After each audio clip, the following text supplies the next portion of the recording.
Hello everyone, I am Franci Patel and welcome back to our YouTube channel। तो भाई finally I am vlogging after so long, क्योंकि भाई recently मैं अभी गई थी अपने फैमिली के साथ ट्रिप पे।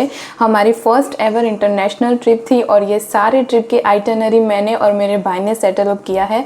तो उस टाइम पे हमें बहुत सारी प्रॉब्लम्स हुई थी। हम जब वहाँ पे पहुँचे तब सारी अनएक्सपेक्टेड चीज़ें हुई थी एंड आई थॉट कि let me share it with you all, क्योंकि यहाँ पे मैं फर्स्ट बार, एक तो मेरी पहली इंटरनेशनल ट्रिप है, ऊपर से पहली बार सब कुछ मैं और मेरे भाई खुद कर रहे थे। तो इतनी सारी प्रॉब्लम हुई है कि मैं सोच रही हूँ कि अगर ये वीडियो देख के कोई एक या दो इंसान को भी अगर हमने जो गलती की है वो रिपीट ना करे या कुछ भी सीखे तो वो मेरे लिए बहुत बड़ी बात होगी। तो अभी वीडियो स्टार्ट करते हैं। तो भाई हम स्टार्ट करते हैं। सबसे पहले मैं अपने बर्थडे से स्टार्ट करती हूँ। मेरा बर्थडे था 3 अप्रैल को और उस टाइम पे मेरी कजिन भी मेरे घर पे आई हुई थी। फिर वो गई, वीक अराउंड रही। उसके बाद हमने सोचा कि चलो भी हम कोई ट्रिप प्लान करते हैं। तो पहले हमने अपने इंडिया में ही पूरा ऐसा सोचा था कि इंडिया में ही ऐसे कुछ घूमेंगे फिरेंगे। उसके बाद फिर हमने सोचा कि नहीं, बहुत हुआ, अब इंडिया में तो बहुत सारी जगह हमने ऑलरेडी घूम चुके हैं। तो अब हम सोच रहे हैं कि हम ऐसे इंटरनेशनल ट्रिप ट्रैवल करें। उसमें सबसे पहला सवाल आता है कि माउंटेन साइड जाए या बीचेस साइड जाए। माउंटेन हम सबको बहुत ही ज़्यादा पसंद है, बट आज तक हम जहाँ भी गए हैं वो सारी जगह माउंटेन वाली ही थी। तो हमने सोचा कि अब थोड़ा बीच साइड तरफ जाते हैं। हमारा सबसे पहला डेस्टिनेशन था वियतनाम। तो पूरी उसकी प्रॉपर परफेक्ट आइटनरी हमने सरस एकदम सेट कर दी। उसके बाद हमें न्यूज़ मिलती है कि वहाँ पे अर्थक्वेक आया है। भाई यार, हमारा पूरा मूड ही एकदम ख़राब हो गया कि मतलब अब क्या ही करेंगे। उसके बाद हमने सोचा चलो कोई नहीं, और जगह देखते हैं। तो फिर हमने देखा बाली। सारी आइटनरी हम सब लोग ऐसे सेट कर रहे थे, बहुत टाइम लगा उसमें, बट फिर वो ओवर बजट जा रहा था तो हमें वो कैंसिल करना पड़ा। आफ्टर देन हमने सोचा कि मॉरिशस जाए, अगेन आउट ऑफ बजट। फिर हमने सोचा कि सिंगापुर और थाईलैंड वो एरिया ले ले, बट अर्थक्वेक पूरा थाईलैंड, म्यांमार और वियतनाम वो सारे एरिया में था। और फिर हमने सोचा वैसे तो इतना कोई प्रॉब्लम नहीं हो रहा था वहाँ पे। फिर हमने सोचा कि पहली इंटरनेशनल ट्रिप है तो रिस्क लेना ही क्यों है हमें। उसके बाद हम बस ऐसे सोच रहे थे, रिसर्च कर रहे थे। फिर हम लोग मिडल ईस्ट तरफ गए। तो वहाँ पे हमने सोचा कि दुबई जाए, बट नहीं, फिर नहीं वो सेटल अप हुआ। उसके बाद हमने सोचा कि ठीक है कोई नहीं, अब थोड़ा इंडिया की तरफ आते हैं। सबसे पहले हमने नेपाल डिसाइड किया। फिर मेरा भाई बोलता है कि नहीं, मुझे नेपाल नहीं जाना है, वहाँ पे माउंटेन्स है और हम ऑलरेडी माउंटेन पे जाके आए हैं, नहीं अब मेरा ये सब मन नहीं है, ये वो है। तो फिर हमने नेपाल भी कैंसिल किया। उसके बाद हम आते हैं श्रीलंका की तरफ। श्रीलंका में सब कुछ प्रॉपर परफेक्ट ही था, बट मेन प्रॉब्लम थी वेदर की, क्योंकि यहाँ पे इंडिया से ज़्यादा वेदर 47 डिग्री तक की गर्मी थी और भाई उतना टॉलरेट नहीं हो सकता है किसी से भी। तो हमने वो जगह रहने दी। फिर हमने सोचा कि चलो अंडमान निकोबार जाते हैं और लक्षद्वीप भी। तो उन दोनों की जो आइटनरी है हमने साथ में स्टार्ट की प्लान करना। तो वी वर लाइक चलो ठीक है, प्रॉपर परफेक्ट सब कुछ हो गया है, सब हुआ। उसके बाद मम्मी बोलती है तुम लोगों ने ये आइटनरी सेट तो की है, बट तुम्हें ये नहीं पता है कि वहाँ पे मानसून सबसे पहले आता है। और हमें उस वक्त हम सोच रहे थे कि हम जाएंगे एंड ऑफ मई में। लगा कि यार मम्मी तो ऐसे ही बोल रही है, इतना तो क्या ही हो जाएगा। फिर हमने यार वेदर फोरकास्ट देखा तो अगेन वही मम्मी जो बोला वही है। तो भाई मम्मी की बात माना करो, तो बस वही है। उसके बाद हमने सारी होप्स छोड़ दी कि भाई इतनी सारी जद्दोजहद की, बट कुछ भी हमें नहीं मिला। हमने इंडिया में भी देखा कि हम दार्जिलिंग साइड नहीं गए हैं तो हम वहाँ पे भी जाए, बट वो भी नहीं सेट हुआ। उसके बाद हमने सारे ऐसे होप्स छोड़ दी थी और हम ऐसे बैठ गए थे कि यार अब तो क्या करें। फिर मेरा भाई अचानक एक डेस्टिनेशन ऐसी लाता है जो परफेक्ट है, with the weather, with the location, everything is so perfect. और वो थी जगह फुकोक, वियतनाम की। और स्पेशली हमें सबसे ज़्यादा कंसिडर उससे पहले किया क्योंकि वीज़ा फ्री कंट्री थी, हमारे लिए एकदम बेस्टेस्ट परफेक्ट मॉडल था हमारे लिए। फिर हमने आइटनरी सेट की प्रॉपर परफेक्ट, यहाँ से वहाँ से यहाँ, पूरा आइटनरी हमने सेट करके रख दी। फ्लाइट भी देख ली, ये वो सब कुछ। फिर मेरा भाई अचानक बोलता है कि यार हमने ये सारी चीज़ें डिसाइड तो कर ली है, बट मेरा पासपोर्ट ना एक्सपायर हो चुका है। आई वॉज लाइक गधे, तू पहले नहीं बोल सकता था, अब रह के तू क्या बोल रहा है। फिर वो बोला कि कोई नहीं, हम ऐसे अर्जेंट में पासपोर्ट करा लेंगे। वी वर लाइक ठीक है परफेक्ट, कोई प्रॉब्लम नहीं, अर्जेंट में करा लेंगे। तो उसमें हमने 16 अप्रैल को हमारी पासपोर्ट की डेट ली। और अर्जेंट पासपोर्ट में आपको पहले 1000 रुपये भरने होते हैं और उसके बाद ही आपकी सारी ऐसी एप्लीकेशन प्रोसेस और वो सब कुछ होता है। और वो पासपोर्ट आई थिंक 2-3 दिन में आ ही जाता है, वैसा था। तो फिर हमने सोचा चलो परफेक्ट आ जाएगा, उसके बाद कोई प्रॉब्लम नहीं होगा। तो 16 तारीख को हमें कुछ रीज़न की वजह से हमें वो डेट कैंसिल करनी पड़ी, हम वहाँ पर नहीं जा पाए। 21 अप्रैल को हमें वो दूसरी डेट मिली। हमने सोचा कि ठीक है चलो परफेक्ट अब मिल गई है। वक्त हमें मालूम मालूम नहीं था तो हमने फिर से 1000 रुपये भरे। तो भाई आप ये चीज़ बिल्कुल ध्यान रखना, जब भी अगर आपको कोई अर्जेंट पासपोर्ट कराना है, अगर आप एक बार 1000 रुपये अगर वहाँ पे प्रोसेस में डालते हो तो उसके बाद आप 3 बार उसे रीस्केड्यूल वो डेट को कर सकते हो, आपको फिर से पैसे भरने की ज़रूरत नहीं है। फिर हमने 21 अप्रैल को हमारे पासपोर्ट की डेट ली 1000 रुपये भर के। उस वक्त मैं, पापा और भाई हम तीनों लोग गए थे उसके साथ, और फिर वहाँ पे जाके हमें पता चलता है, वो लोग बोलते हैं कि आपका भाई है वो अंडर एज है, 17 का है, वो अंडर एज है तो वो नहीं चलेगा, साथ में मम्मी पापा दोनों चाहिए। वी वर लाइक कोई नहीं, बट मैं तो हूँ एज अ गार्डियन, आप चला लो। बोलते हैं नहीं हम नहीं चलाएंगे। आप देखो लक कैसा काम कर रहा है। उस दिन मम्मी घर पे ही थी बट अपने काम की वजह से बोलती है नहीं यार अभी मेरा मन नहीं है, उसका कुछ और काम था तो वो काम करने बैठ गए। तो हम सब भी गए। उसके बाद हम वहाँ पे पासपोर्ट ऑफिस पे गए, और ऐसा नहीं है कि चलो अगर पेरेंट्स नहीं है कोई नहीं, आप वो चीज़ एकदम आराम से बोल सकते हो, बट वो ऑफिसर ने इतनी ज़्यादा रूडली बात की कि बात ही मत पूछो आप लोग। उसके बाद हमने बोला कि ठीक है कोई नहीं, ये ऑफिस बंद हो, उससे पहले हम मम्मी को लेके आए। तो वैसे अहमदाबाद का ट्रैफिक इज़ इंसेन, और वहाँ से पाटन पहुँचने में 3 घंटे तो आराम से लग जाते हैं। फिर भी हमने बोला कि कोई नहीं, हमें जैसे तैसे करके ला देंगे। तो बोलते हैं नहीं आपको दोबारा डेट लेनी ही पड़ेगी। फिर वी वर लाइक यार अब क्या करेंगे, क्योंकि जिस दिन हमने 21 अप्रैल को हम जो पासपोर्ट की डेट पे जाने वाले थे, हमने ऑलरेडी सोच लिया था कि कोई नहीं हम जाएंगे, हमें पासपोर्ट की डेट मिल जाएगी और 2-3 दिन में तो पासपोर्ट आ जाएगा। तो उस वजह से हमने एक दिन अगले ही दिन हमने फ़्लाइट बुक कर ली थी, and that flight is non refundable. फिर हमने सोचा कि बस अब बहुत हुआ, ऑलरेडी फ़्लाइट हमने बुक कर दी है, वो भी नॉन रिफंडेबल है, तो अभी हमें जैसे तैसे करके पासपोर्ट लेना पड़ेगा। और आप देखो आफ्टर 1 वीक हमें पासपोर्ट की डेट मिल रही थी, बट अब हमारे पास ऐसा कोई ऑप्शन था नहीं। तो हमने सोचा कोई नहीं, फिर हमने डेट ली 28 अप्रैल को। एक वीक के बीच में मुझे पता नहीं क्यों ऐसे शक हो रहा था कि शायद इसमें वीज़ा लगेगा, तो क्योंकि मैंने ऑलरेडी यूट्यूब पे थोड़े बहुत वीडियोस देखे थे, सब बोल रहे थे कि नहीं वीज़ा नहीं चाहिए नहीं चाहिए, बट कुछ लोग बोल रहे थे कि वीज़ा चाहिए। और एक बार अगर शक चला गया तो अब क्या ही कर सकते हैं। उसके बाद मैंने गूगल में पूछा ये वो, तो गूगल में भी बस यही आ रहा था कि नहीं you don't need visa. Make my trip वालों ने बोला कि आपको वीज़ा की कोई ज़रूरत नहीं है, बस टेंशन फ्री होके जाइए, मज़े कीजिए।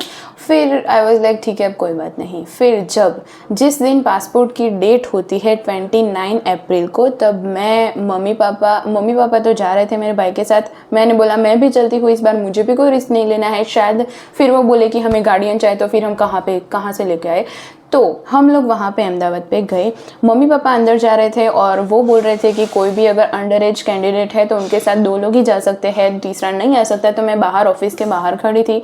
फिर भी मुझे पता नहीं क्यों शक हो रहा था। उस टाइम पे मैंने गूगल पे मेरी जो टिकट है वो पूरी मैंने गूगल पे अपलोड की और पूछा कि मुझे वीज़ा की ज़रूरत है या नहीं। तो वहाँ पे आया कि हाँ आपको वीज़ा की ज़रूरत पड़ेगी। यार मेरा दिमाग घूम गया। फिर मैंने मेक माई ट्रिप वालों को कॉल किया, तो वो बोलते हैं कि नहीं आपको वीज़ा नहीं चाहिए होगा, हमने ऑलरेडी आपको बोला है ना कि आप टेंशन फ्री होके जाइए। मैंने बोला नहीं आप एक काम कीजिए, मुझे वियतनाम एयरलाइन वालों से सीधा बात कराइए। तो बोलते हैं कि वो जो एयरलाइन है उन्होंने मुझे एड्रेस भेजा, और वो एड्रेस जो था वो जो पासपोर्ट ऑफिस थी हमारी उससे थोड़ी ही दूर पे था। फिर मैं वहाँ पर जाके उन्हें पूछ के आई, तो वियतनाम एयरलाइन वाले बोलते हैं कि नहीं आपको वीज़ा नहीं चाहिए होगा।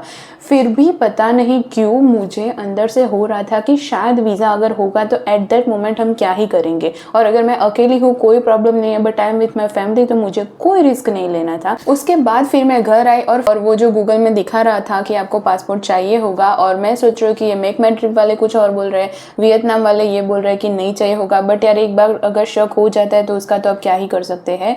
उसके बाद मैंने सोचा कि अब मुझे किसी को नहीं पूछना है, अब मैं सीधा वियतनाम एम्बेसी में ही कॉल करूँगी और वहाँ से मुझे ये प्रॉपर इन्फॉर्मेशन मिलेगी कि मुझे इसकी वीज़ा की ज़रूरत है भी या नहीं।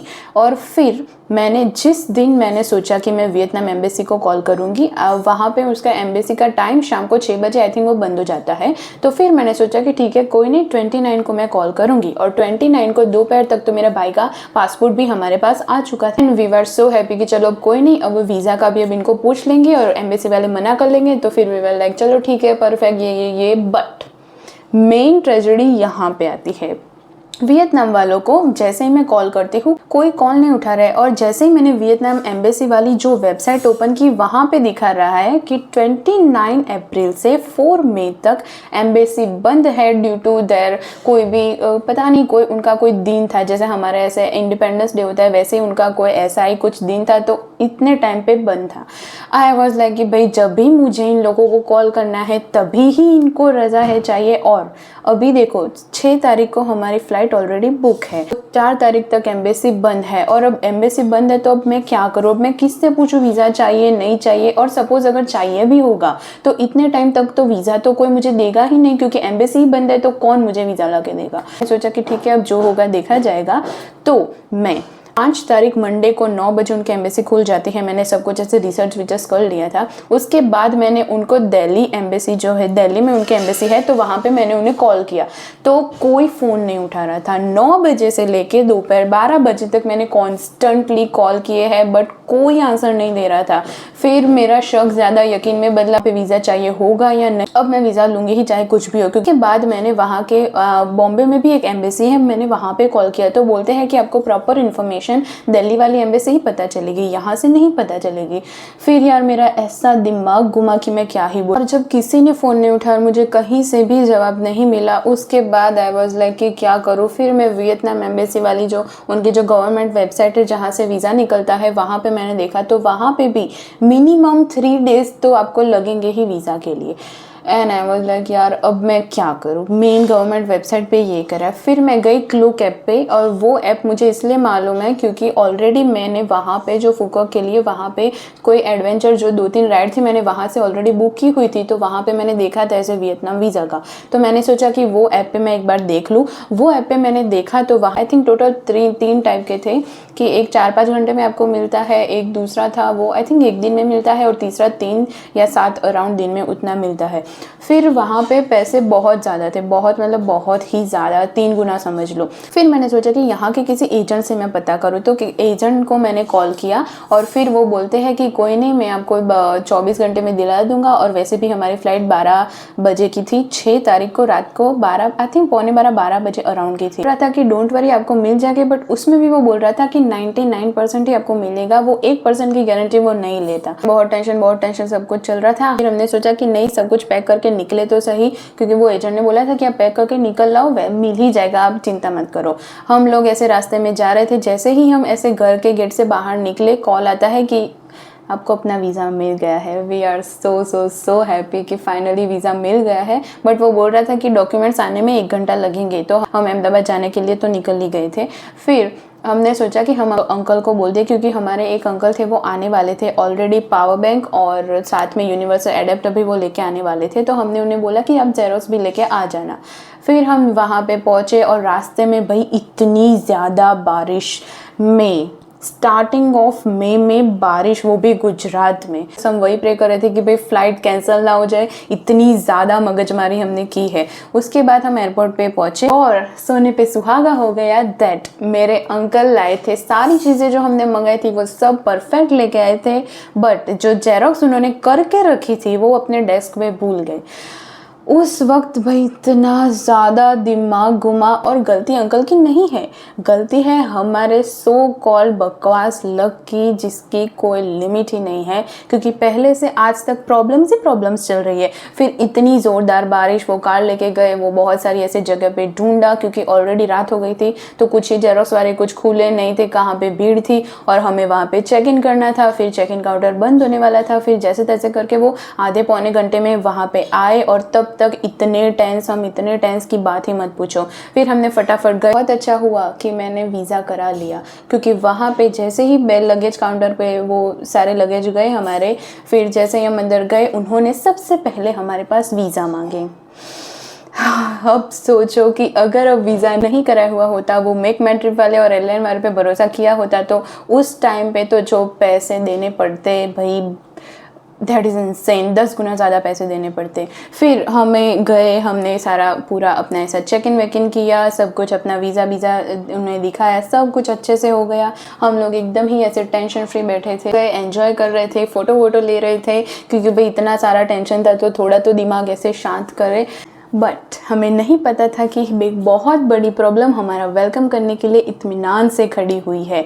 तो जैसे ही हम वियतनाम में पहुँचे, हो ची मिन एयरपोर्ट में हमने लैंड किया, हम जैसे जा रहे थे ऐसे पूरा लाइन लगती है वहाँ पे, हम लोग इमिग्रेशन के लिए लाइन में लग रहे थे। ऐसे एकदम हम आराम आराम से लाइन में जा रहे थे और हर बार लाइन में मैं और मेरे भाई पीछे ही रहते हैं कि अगर कुछ हुआ तो हम ऐसे संभाल लेंगे, आगे मम्मी पापा को जाने दें। उस वक्त हम बहुत ज़्यादा थके हुए थे, इतना कुछ ध्यान में था नहीं। मैं और मेरे भाई आगे थे। सबसे पहले मैं गई, visa done, check in done, immigration done, सब कुछ डन, मैं वहाँ पे गई। उसके बाद मेरा भाई आया, उसका भी सब डन, वो वहाँ पे गया। फिर आई मम्मी की बात और वो लोग मम्मी को बोलते हैं कि आप ना वहाँ पे जाओ।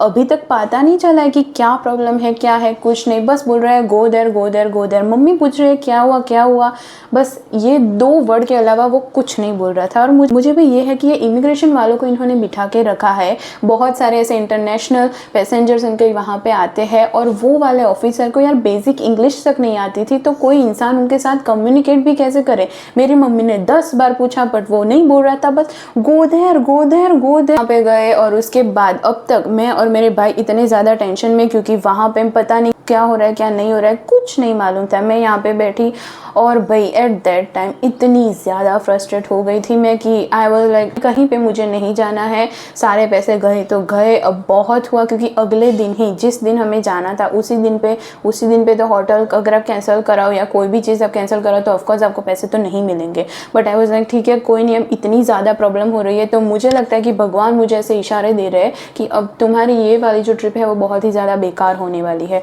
तो तुम रहने दो। तो उस वक्त ये सारी चीज़ें मैं दिमाग में लेके ऐसे बैठी हुई थी। उसके बाद तुरंत ही मैंने सोचा कि अब मुझे नहीं रहना है यहाँ, अब मैं घर जा रही हूँ। मैंने पूरी फ्लाइट के ऐसे सारी डिटेल्स देख ली। 7 बजे हुए थे और उसी दिन रात को 8 बजे की फ्लाइट थी। आई वाज लाइक ठीक है कोई नहीं, हम एयरपोर्ट पे पूरा दिन रहेंगे बट अब मुझे घर जाना है। बहुत हुआ। फिर पापा अचानक आए और एकदम ऐसे इशारे कर रहे हैं कि हाँ सब कुछ ठीक, परफेक्ट, बेटर। मुझे उन दोनों को देख के इतनी शांति और हाश हुई। अब मैं आपको बताती हूँ कि वहाँ पे क्या हुआ। तो वो वाला जो ऑफिसर था पहले बोलता है कि आपको न्यू वीज़ा लेना पड़ेगा। एंड वी वर लाइक क्यों भाई क्या हुआ, तो बोलता है तो आपके वीज़ा में ये स्पेलिंग मिस्टेक है, so we can't consider that, तो you have to take a new visa. और वो भी बोलता है कि आपको $140 भरने पड़ेंगे। बोलते हैं कि ऐसा नहीं कि वो करके देगी वीज़ा, पहले बोलते हैं कि बाहर जाओ और वीज़ा लेके आओ। अरे भाई इंसान बंदा पहली बार यहाँ पे आया है, कोई कम्युनिकेशन नहीं है, कोई कार्ड नहीं है कि किसी से बात करे ये वो, कि हमारे एजेंट से भी बात करने के लिए कोई कार्ड नहीं था, कनेक्शन नहीं था। और एयरपोर्ट का वाईफाई दैट इज सो बकवास, वाहियात की बात ही मत पूछो। मम्मी पापा ने उन्हें आई थिंक रिक्वेस्ट किया था, ऐसा कुछ वो बोल रहे थे। उसके बाद उन्होंने वो वीज़ा निकाल के दिए, अर्जेंट वाले वीज़ा। जैसे तैसे करके मम्मी पापा आए, फिर उन्होंने मुझे बताया कि ये सारी चीज़ें हुई है। और ऐसा नहीं है कि सिर्फ मेरे मम्मी पापा के साथ ही ऐसा हुआ, एक्चुअली मम्मी के साथ ही ऐसा हुआ। बट पापा बोल रहे थे कि वो बहुत टेंशन में थे। फिर वो जैसे अंदर गए, उनके जैसे ऐसे 10 इंडियंस उनको मिले। और मुझे ऐसा था कि यार अगर ऐसी ही कोई स्पेलिंग मिस्टेक थी वहाँ पे, अगर उन्होंने पकड़ी, तो जब हमारे वाले जो देख रहे थे उन्होंने पहले क्यों नहीं बोला, तो वो तभी की तभी वो सारी चीज़ें सॉर्ट हो जाती ना। बट नहीं, कोई नहीं। फिर हम गए। फिर इतना मतलब वो समझो वो जो 5 घंटे का लेओवर पूरा हमारा था सारा इसी सारे टेंशन में चला गया। उसके बाद हमने अपने लगेज लिए, फिर डोमेस्टिक एयरपोर्ट पे गए, वॉकिंग डिस्टेंस ही है। उसके बाद वहाँ पे चेक इन किया। फिर एक और गुड न्यूज़ दैट हमारी फुकोक की फ़्लाइट और 1 घंटा डिले है। भाई इतना ज़्यादा दिमाग घुमा कि यार क्या हो रहा है, ये हम पहुंच क्यों नहीं रहे हैं इतने टाइम से। बट जैसे तैसे करके हम वहाँ पे पहुँचे एंड फिर एकदम शांति हुई। हाँ तो भाई ये एक चीज़ होने में इतनी सारी प्रॉब्लम हुई है। एंड यस, जो भी मेरी तरह पहली बार अपने फैमिली के लिए या अपने फ्रेंड्स के लिए कोई भी ट्रिप ऐसे प्लान कर रहे हैं, अगर आपको दिखे कि कोई भी कंट्री से वीज़ा फ्री है, 10 बार चेक करो and don't trust on that make my trip and that airline वाले। नहीं भाई, सीधा एम्बेसी में कॉल करो और अगर वो नहीं हो रहा है तो कुछ और करो। अदरवाइज बहुत सारे ऐसे इन्फॉर्मेशंस निकालो। अभी तो ChatGPT आ गया है, गूगल है, ये वो है, सारी इन्फॉर्मेशन निकालो।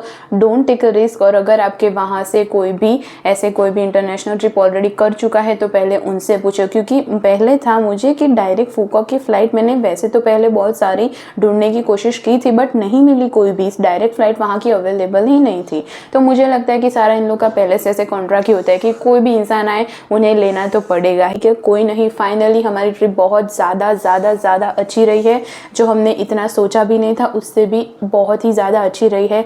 एक चीज़ उसमें बुरी हुई है, क्योंकि पता नहीं उस टाइम पे क्या ऐसा लग की ऐसी लगी पड़ी थी कि पता नहीं यार, मैंने सोचा कि मुझे लैपटॉप नहीं लेके जाना है सारे ऐसे डेटा वेटा ट्रांसफ़र करने के लिए, मैं गूगल ड्राइव का सब्सक्रिप्शन ले लेती हूँ। बट उस टाइम पे मैंने नहीं सोचा कि अगर वाईफाई का कोई प्रॉब्लम हुआ तो मैं क्या करूँगी। पहले मुझे ऐसे दिखा है जो भी चीज़ें मैंने अपलोड की थी वो मुझे दिखा है कि हाँ अपलोड कंप्लीटेड, बट अब सब जो भी मैं लैपटॉप में सारी चीज़ें मैं डाउनलोड करके सब कुछ ऐसा एकदम ट्रांसफ़र कर रही हूँ, तो थोड़े ही व्लॉग्स आए हैं, मतलब थोड़े ही क्लिप्स आए हैं, पूरे नहीं आए हैं। तो भाई अब क्या करूँ, अब जैसे पूरा तो अभी तक मैंने उसका एडिटिंग मैंने स्टार्ट नहीं किया है, अब जब करूँगी तो मुझे पता चलेगा कि कैसा है कैसा नहीं है। तो भाई ये सारी पूरी स्टोरी है, यही है आज के लिए इतना ही। नेक्स्ट संडे को अपना व्लॉग फुकॉक के सारे व्लॉग स्टार्ट हो जाएंगे, so stay tune for that. Thank you so much for watching, bye bye.